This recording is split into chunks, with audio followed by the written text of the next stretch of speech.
Hello and welcome to legal knowledge with advocate Noor Yakub Shaikh. तो आज ना एक ऐसा ही टॉपिक मैं आपके सामने फिर लाई हूँ कि क्या होता है जब मैं वीडियोस बनाती हूँ तो मेरे वीडियोस को देखकर ना लोग मुझे व्हाट्सअप करते हैं। रिसेंटली क्या हुआ कि मुझे 2-4 व्हाट्सअप पे मैसेजेस आ रहे थे। इसमें क्या हो रहा है कि 2-3 लड़के लोग ना पर्टिकुलरली किसी लॉज के बाहर परमानेंटली बैठ गए हैं। खुद तो पढ़े लिखे नहीं हैं, खुद को कुछ काम धाम नहीं है, अपनी माँ बहनों की कमाई को खर्चा करते चुराते। उनकी माँ बहनें बेचारी कपड़ा बर्तन करती है, उन्हें अपनी माँ बहनों की फिक्र नहीं है कि मेरी माँ बहनों को मैं घर बिठाऊं और उनसे इज्जत की रोटी उन्हें खिलाऊं, मैं काम पे जाऊं। नहीं, वो दूसरों की लड़कियों का जिम्मा उठा रहे हैं और वो क्या कर रहे हैं, ग्रुप ग्रुप बना के अलग अलग लॉज के सामने जाकर बैठ जाते हैं। वहाँ पर जैसे ही कोई बुर्खा पहनी हुई या फिर कोई भी मुस्लिम लड़की स्कार्फ पहनी हुई उन्हें दिखती है। देखिए, सबसे बड़ा धोखा तो ये है ना कि आजकल नॉन मुस्लिम लोग भी स्कार्फ पहन के बुर्खा पहन के बाहर निकलते हैं जब भी कोई गलत काम करने जाते हैं। कितने लोग ऐसे भीख मांगते हैं और वो मुस्लिम नहीं होते हैं, बुर्खा पहन लेते हैं। तो आप कैसे जज कर सकते हैं कि वो बुर्खा पहनने वाली मुस्लिम ही होगी? और उन्हें पकड़ते हैं, उनके वीडियोज़ बनाते हैं, उनको गंदी गंदी गालियाँ देते हैं। ज़्यादातर ये हैदराबाद के लोग कर रहे हैं और हमारे महाराष्ट्र के लोग कर रहे हैं। तो उनको गालियाँ देते हैं गंदी गंदी, फिर उनके वीडियोज़ बनाते हैं, वो लड़के के वीडियो बनाते हैं और फिर उन वीडियो को क्या करते हैं, अपने अपने सोशल मीडिया के थ्रू वायरल करते हैं और कोई एक्शन नहीं लेते इसके ऊपर। अगर तुमको एक्शन लेना है ना तो उस लड़की के घर तक जाओ ना, उस लड़की के घर पे जाओ, समझाओ, पता चलेगा। ये नहीं करते। अब मुझे व्हाट्सएप पे क्या आया, पहले तो 2-3 से वीडियो आए, प्लस एक है मेरे पहचान वाले ही है वो, उन्होंने मुझे मैसेज किया कि आपके पुणे एरिया में इतने लड़कियां हैं जो कि मुस्लिम है और जो कि नॉन मुस्लिम लड़कों से शादी करने वाली है और शादी रजिस्टर्ड हुई है। मैं कभी कभी क्या होता है, इंसान कोई अलग कैफियत में होता है, किसी अलग मूड में होता है। कभी इंसान काम से बाहर निकल के वीकेंड में फ्रेश होता है ना। मेरे भी घर है, परिवार है, बच्चे हैं, हस्बैंड है ना। तो मेरा भी भरा पूरा खानदान है। तो मैं उनमें बैठी हूँ और अचानक मुझे मैसेज आ रहा है कि ऐसा ऐसा आप इंक्वायरी। तो क्या मैंने ठेका लिया है सबकी इंक्वायरी करने का? क्या मैं ही अकेली हूँ जिम्मेदार कि मैं हर किसी का फ्रॉड ढूंढ ढूंढ के निकालूं? आप लोग किस लिए हैं? बस माँ बहनों की कमाई खाने के लिए? तो खुद जाओ ना। मेरा उनको एक ही मैसेज था कि आप आओ पूना, ये एड्रेस दिए हुए इनके घरों पे जाओ और जाकर इंक्वायरी करो और उनके घरों को बताओ आपको क्या करना है, वो किससे भी शादी करें। आप लोगों को इतनी पड़ी तो पहले अपनी माँ बहनों की हिफाजत कीजिए ना। ये किन लोगों का काम है बताइए? जो इंसान 9 to 5 जॉब पे जाता होगा या जिसका बिजनेस होगा, जिसकी दुकान होगी, क्या वो इन कामों में पड़ेगा? नहीं पड़ेगा ना। ये कौन कर सकता है? अनपढ़ गवार जाहिल, जैसे मैं बोलती हूँ। तो ये उन्हीं का काम है जिनका काम होता है कि बस वीडियोस लो, इनके पीछे जाओ, गाली। क्यों? क्योंकि इनको कोई लड़कियाँ पूछ नहीं रही। तो ये लोग ऐसी हरकतें करते। तो प्लीज़ प्लीज़ ऐसी हरकतें मत कीजिए। और अगर ऐसी गलीज गंदी हरकतें करते हैं तो मुझे वो वीडियोस मत भेजिए। मैं उन वीडियोस को अपने चैनल पे नहीं डाल सकती। मैं किसी की ऐसी बेइज्जती, बेहुरमती नहीं कर सकती, स्पेशली किसी फीमेल की, फिर वो फीमेल मुस्लिम हो, नॉन मुस्लिम हो। मैं किसी को अपने चैनल पर इस तरीके से हाईलाइट करके, ड्रैग करके उसका कैरेक्टर एसेसिनेशन नहीं कर सकती हूँ। आप सबसे अच्छा तरीका है, मैं आपको बताती हूँ वीडियो बनाने का मकसद क्या है। आपको मालूम पड़ रहा है ना कि ऐसा नहीं कि ये ऐसे ही। मैंने देखा कि बहुत सारे लोग मुझे ही मैसेज कर देते हैं। मेरे पहचान में कई डॉक्टर्स ऐसे हैं, क्वालिफाइड डॉक्टर्स हैं, हाँ, अच्छे डॉक्टर्स हैं। ऐसा नहीं कि कोई छोटे मोटे झोला छाप, अच्छे रेप्यूटेड डॉक्टर्स हैं। वो मुझे मैसेज कर देते, नूर ज़रा ये देखना तो, ये शादी हो रही। तो क्या नूर ने ठेका लिया हुआ है? आप खुद भी कर सकते हो ना। अगर आप तक कोई काम आया है तो आप पर भी सोशल रिस्पॉन्सिबिलिटी बनती है उस काम को करने की। तो आप खुद जाइए। सबसे बेस्ट तरीका है, जब भी आप सोशल मीडिया पे, व्हाट्सएप ग्रुप में या कहीं भी ऐसा पोस्ट देखें या आप कहीं रास्ते में किसी लड़की को देखें तो देखिए, सबसे पहले ना उस लड़की की वीडियो मत निकालिए, उसके फेस को एक्सपोज मत कीजिए। क्या पता वो सुधर जाना चाहती होगी, क्या पता वो इस गलत काम से बाहर निकलना चाहती होगी, आगे उसकी शादी होनी है, मतलब बहुत कुछ है यार। उसकी छोटी बहन है, घर में बहुत कुछ होने वाला है। फिर आप इन चीज़ों को हाईलाइट करेंगे, उसका क्या होगा? सुसाइड कर सकती है वो, कुछ भी हो सकता है। ज़िंदगी भर के लिए उस लड़की को उसके घर में ताने मिल सकते हैं। इंसान गलती करता है एक बार, लेकिन उसके लिए उसे भुगतना पड़ता है पूरी ज़िंदगी। क्या पता वो आगे चल के पढ़ लिख के कुछ काबिल बन जाए, कुछ बन जाए और आप इसी गिल्ट के अंदर उसको मार दोगे। ऐसा नहीं होता है। अल्लाह है ना, अल्लाह उसके गुनाहों का ज़रूर उससे सज़ा लेगा और उसने जो किया है अल्लाह उसको देख लेगा। आपके पास में अब अगर ऐसा कोई मैटर आता है तो आपको करना क्या है? आपको एड्रेस निकालना है। उस एड्रेस पे बड़ी इज्जत से आपको जाना है। हमारी टीम करती है ऐसा। हमारी टीम के 4-5 लोग हैं जो ऐसा ही करते हैं। जब भी ऐसा कोई डेटा हमारे पास आता है, मैं मेरे हस्बैंड को शेयर करती हूँ, मेरे हस्बैंड अपने अलग अलग NGO के ग्रुप्स में शेयर करते हैं। फिर हम क्या करते हैं, किसी एक को भेजते हैं।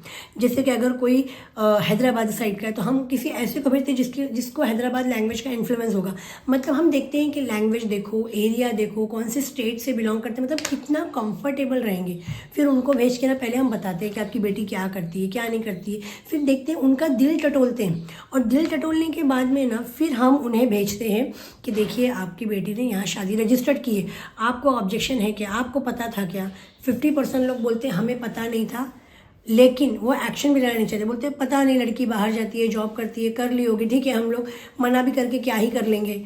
तो 50% ये 50% को कुछ पता ही नहीं होता है, और वो लोग चाहते हैं कि इसे रोकना है। तब हम उन्हें बताते हैं कि आपको ऑब्जेक्शन लेने का राइट्स है, आप एफिडेविट बनाइए और उस डेट के पहले उसी कंसर्न डिपार्टमेंट में जाकर ये एप्लीकेशन दीजिए और इसे रोकिए, इसे स्टॉप कीजिए कि मैं इस शादी को नहीं मानता।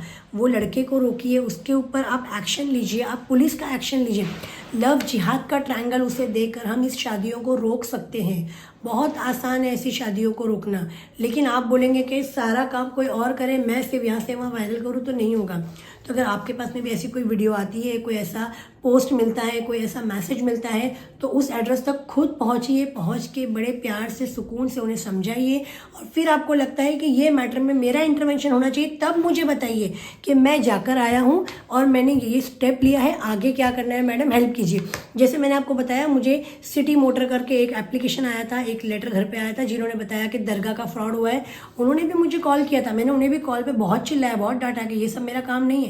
उन्होंने क्या किया, जो जो उन्होंने काम किए वो सारे काम का मुझे लेटर बना के भेजा, मुझे ईमेल किया, मुझे पैम्पलेट भेजा, केस डिटेल भेजी। अब जाके मुझे ट्रस्ट आया, अब मैं जाऊंगी, इंक्वायरी करूंगी। तो आप भी कुछ एफर्ट डालिए, एफर्ट डालने के बाद मुझे कांटेक्ट कीजिए, ज़रूर मैं आपकी हेल्प करूंगी। और अगर आपको लगता है कि ऐसे मैटर्स बहुत ज़्यादा हो रहे हैं, तो अपने आसपास की मस्जिदों में इस बारे में बयान करवाइए। ये जितनी भी चीज़ें होती है ना लड़कियों की, मैं ये नहीं बोल रही कि माँ बाप गलत होते, लेकिन माँ बाप की कोताहियाँ होती है। उसने एक नॉन मुस्लिम से शादी किया, मैंने उसे रोका नहीं, सिर्फ मैंने एक बार उसे समझाया था, क्योंकि एक विजडम होता है, मैं अगर उसे रोकूँ, मैं उसे टोकूँ तो उससे दोस्ती तोड़ देगी। तो मैंने उसे रोका नहीं, टोका नहीं, ठीक है, उसकी लाइफ है। मैंने उससे पूछा कि उसके घर का माहौल कैसा था, और तब मुझे पता चला कि उसके पेरेंट्स ही दीन कम जानते थे, उसमें उस लड़की की कोई गलती नहीं है। आज अगर वो गुमराह हुई है, आज अगर वो उस रिलेशनशिप में है शादी के, तो उसके लिए जिम्मेदार उसके बाप, भाई, उसके माँ, यही लोग हैं और कोई नहीं है। एज अ विजडम मैं उसे कुरान शरीफ गिफ्ट करते रहती हूँ, एज अ विजडम मैं उसे कभी कभी कुछ मतलब इस्लामिक चीज़ें भेजती रहती हूँ, बट ज़्यादा भेजूंगी तो दोस्ती ख़त्म हो जाएगी।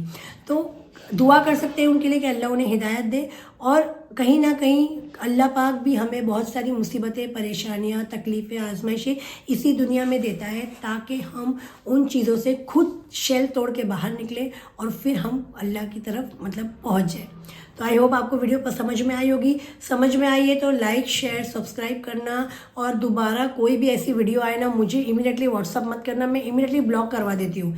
क्योंकि जो लोग सिर्फ अपॉइंटमेंट लेकर बात करते हैं, मैं उन्हीं से बात करती हूँ, बाकी मैं सारे व्हाट्सअप जो भी है वो मैं ब्लॉक कर देती हूँ। तो प्लीज़ प्लीज़ प्लीज़ आगे से कोई भी लड़कियों की वीडियो मत निकालो, वीडियो को शेयर मत करो। आपके पास कुछ काम नहीं, जाके कुछ और काम करो। इस तरीके से लॉज के बाहर बैठ के वेट मत करो कि आज एक मुस्लिम लड़की आएगी तो मैं वीडियो बनाऊंगा। रिसेंटली मैंने देखा एक बेचारी कोई लेडी थी, जो उनकी एज होगी 50-55 अबव, और वो एक लॉज के पानी लेने चली गई। देखिए होता है कभी कभी, कोई इंसिडेंट होता है कि मुझे प्यास लगी है, मुझे समझ नहीं आ रहा और मैंने सामने से पानी ले लिया। अब मुझे नहीं पता कि उस दुकान में शराब भी मिलती है, मतलब मैंने ध्यान ही नहीं दिया, मुझे पानी चाहिए, मैंने जाके पानी मांगा और पानी ले लिया, या मैंने कोल्ड ड्रिंक ले लिया, या बच्चा परेशान कर रहा है तो मैंने कुछ दिला दिया। अब मुझे मालूम नहीं वहाँ गुटखा मिलता है, MD मिलता है, पता नहीं क्या क्या मिलता है। अब उस लेडी ने वहाँ से पानी लिया, उसको 4-5 लड़कों ने पकड़ लिया। वो लेडी का मतलब मुझे बहुत अफसोस हुआ। उस लेडी के साथ कोई आदमी नहीं था, वो अकेली वहाँ गई थी और वो सिर्फ पानी की बोतल लेके रिटर्न आ रही थी। उन लोगों ने उसे पकड़ा, इतनी बेइज्जती की बेचारी की। वो बोल भी रही है मेरा बेटा है, मेरी बेटी है, आप उन लोगों को कॉल किया करो, मैं कोई गलत काम करने नहीं, मैं पानी लेने आई थी। वो समझ भी नहीं पाई बेचारी कि मुझे ये लोग क्यों पकड़े हैं। उसको लगा कि पता नहीं कुछ गलत हो गया, उसको पता भी नहीं कि वो लोग इसे इसलिए ये सोच के पकड़ रहे हैं कि वो किसी के साथ में यहाँ पर गलत काम करने रूम बुक करके आई है। बेचारी को मालूम भी नहीं, वो अपनी बेटी का कांटेक्ट दिखेगा, मेरी बेटी को फ़ोन लगाओ, मेरे बेटे को फ़ोन लगाओ, मैं तो कहीं से जा रही हूँ। बेचारी कहीं काम करती थी, कपड़ा बर्तन वगैरह। अब आप सोचिए कितना गलत है। तो तुमको डेली वीडियो चाहिए जाहिलों को, और तुम लोग ऐसे औरतों की वीडियो बनाओगे और बाद में वो वीडियो बना बना के मुझे शेयर करोगे कि मैडम आपके चैनल पे डालो। इतने बेवकूफ़ तुम लोग हो, इतने बेवकूफ़ हम भी है क्या? तो प्लीज़ ये सब मत करो। और जो लोग भी ये कर रहे हैं ना, अपनी माँ बहनों पे पहले ध्यान रखो। आप घर से निकलते हो, आपकी माँ बहनें कहाँ जाती है वो आपको पता होना चाहिए। तो मिलते हैं अगली वीडियो में।